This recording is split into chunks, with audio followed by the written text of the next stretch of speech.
स्वानंदी, अगं आई तुझ्या घरी गेल्या काय, तिथे पडल्या काय आणि तिथेच राहिल्या काय, आणि बऱ्या झाल्याबरोबर त्या शिरखेडला गेल्या. मला ना काहीच कळत नाहीये. मी पण गोंधळून गेले. शिरखेडला जाणं तरी खरं आहे का त्यांचं?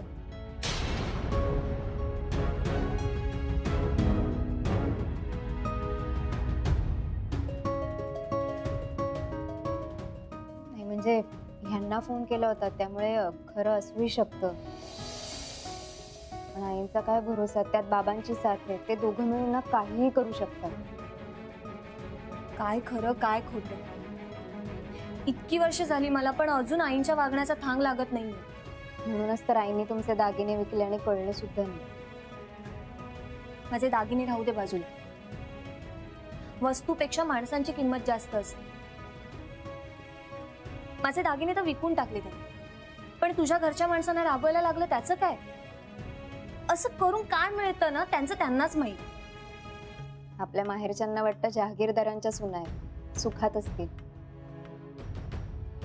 नाही म्हणजे आपण सुखातच आहोत, पण त्याच्या वाटेवर असे खोटेपणाचे काटे पसरलेत हे नाही माहिती त्यांना. माहिती पडलंच. मला सांग स्वानंदी, तू का नाही सांगितलंस तुझ्या घरच्यांना? तू सांगून टाकायचं होतं ना की तो डॉक्टर खोटा आहे, हा सगळा आईंचा प्लॅन आहे म्हणून. पण आई निघून गेल्या होत्या, त्याचा काय उपयोग नाही. पण तुझ्या घरच्यांना तरी कळलं असतं ना. पण आईंचं खरं रूप माझ्या घरच्यांना कळण्यापेक्षा त्यांना त्यांच्या चुकांची जाणीव होणं जास्त महत्वाचं आहे. आणि मला ना त्यांचा अपमान करायचा नाही, मला फक्त त्यांची वागणूक सुधारायची. कमाल आहे स्वानंदी मी तुझी. अहो नाही वहिनी, काही झालं तरी आपल्या ह्यांच्या आई आहे. असो, आता ह्याची काळजी लागून राहिली की आईने तिथे जाऊन करून काय ठेवलं.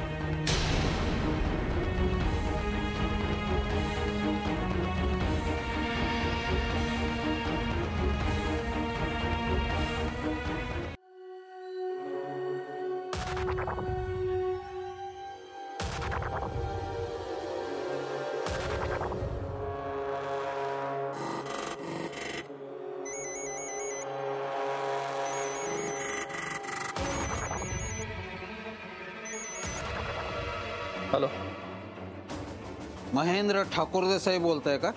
हो आपण. मी कोण बोलतोय याच्यापेक्षा मी काय बोलतोय हे जास्त महत्वाचं आहे तुमच्यासाठी. मिस्टर कोण बोलतोय आपण? नाव सांगा सरळ.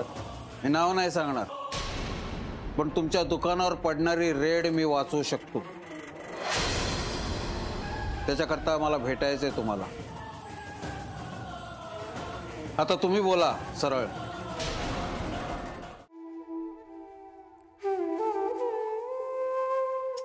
असं काही नसतं ग. आणि हे बघा, राखी फक्त भावालाच बांधायची नसते. जो आपलं रक्षण करतो ना त्याला राखी बांधायची असते. हे सगळं सिनेमात बघून तुम्हाला वाटतं. आणि राखी कुणाला बांधायची असते? देवाला, राजाला, अगदी आपल्या वडिलांना सुद्धा. चला बांधून घ्या राखी. बर, बस ना. झालं तुमचं? हो. बसू मी आता पाटावर. वा वा वा.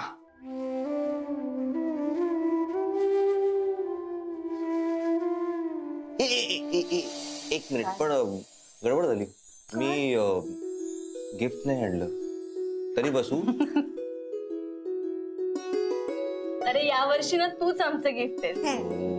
ते पण नेक्स्ट टाइम पासून आणायचा, म्हणजे चांगले मोठे बॉक्स आणायचे. अगं जुईली,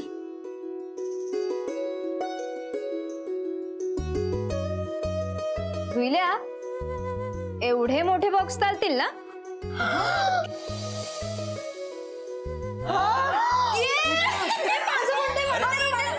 जुईली, अरे पहिले मला ओवाळा, राखी बांधा. मग काय ग? नंतर काय? चला. आज मी मोठी आहे ना.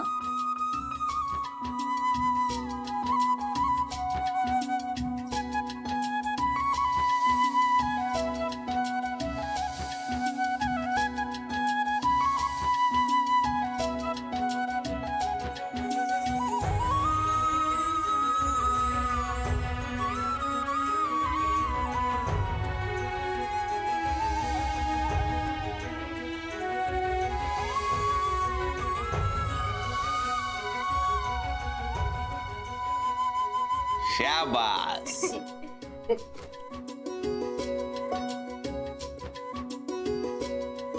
गिफ्ट नाही मिळणार.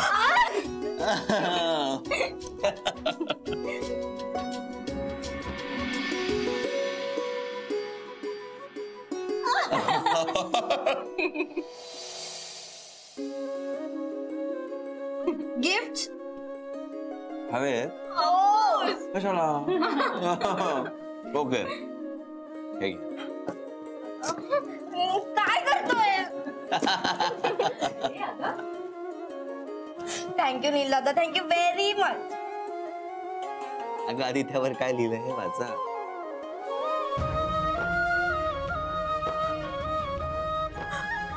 To my smart sister Juilee. हा. माझ्या याच्यावर काय लिहिलंय बघ. To my beautiful sister Sayali. त्यांनी स्वतःहून जाऊन आणलंय gift. Thank you very much. Thank you so much. पाया पडा चला.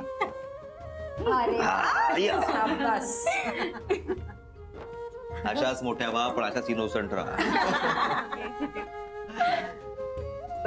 हो. पण नील दादा, हम्म. आमच्या स्वानंदीसाठी पण काहीतरी आणायचंच ना. हो. स्वानंदीसाठी मी का काय आणायचं?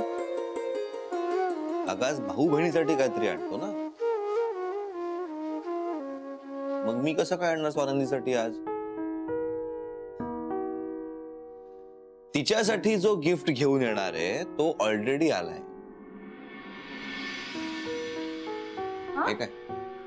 येस. भाऊजी तुम्ही स्वानंदी, राखी बांधशील मला?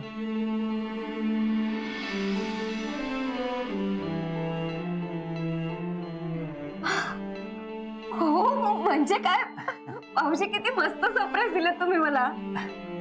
ऍक्च्युली माझं दादाचं काल रात्रीच बोलणं झालं. तो मला म्हणाला तुला 2 गोड बहिणी मिळाल्या, माझं काय? स्वानंदी मला राखी बांधेल का? मी म्हटलं का नाही बांधणार? तू ये तर सही, नक्की बांधेल. आला. भाऊजी नाही दादा, या बसा ना. दादा बसा.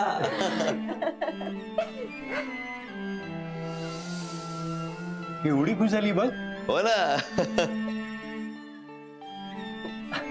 मग काय, सासरच्या घरी माहेरचा माणूस मिळाल्यावर कुणीही खुश होईल. ओ. मला ही माझी बाजू घेणारी माझ्या हक्काची बहीण मिळाली.